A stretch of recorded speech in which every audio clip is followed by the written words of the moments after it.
Alright, hi everyone, welcome to this first video on our new unit where we're going to be diving into triangles, specific properties, and different theorems that are around those as well.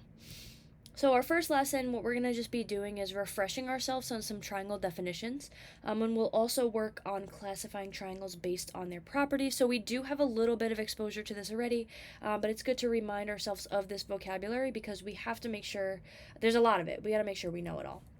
So, triangle definitions, the first one, and in your notes, what you're going to have to do is write the triangle definition and then also draw a picture example and label the sides and angles just as they are in the video. So, the first example is an acute triangle.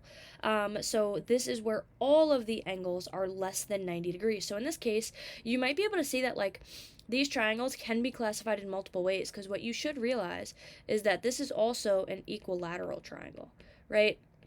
Now, it doesn't have to be an equilateral triangle. You can also have an acute triangle with angle measurements of like, let's say if we do something like 30, 60, I don't even think that would work. But whatever. All the angles do not have to be the same. They can be different as long as they are less than 90 degrees. Then an obtuse triangle is just where one angle is greater than 90. So here we have this angle greater than 90. It doesn't have to be in this location. It can be anywhere. But what you need to notice too is that the other two angles are going to be then less than 90. So then we have equilateral, isosceles, and scalene, which we have seen these before. But just a refresher, for an equilateral triangle, all of our sides are congruent and all of our angles are congruent, and we've learned to get in the habit of labeling these angles as 60 degrees. And then for an isosceles triangle, we have two sides and two angles congruent to one another. So in this example, you can see that these two sides marked with the single dashes are congruent, and then these angles are congruent. This one should have two tick marks to differentiate.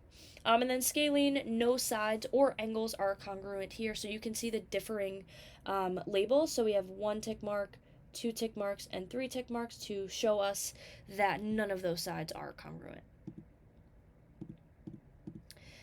Then we have a right triangle where formally it's just a triangle with one right angle. Now you can also have something like this, and I want you guys adding this in your notes as well. You might have something called an isosceles right triangle, and again, this goes back into the conversation of can I label my triangle as more than one thing?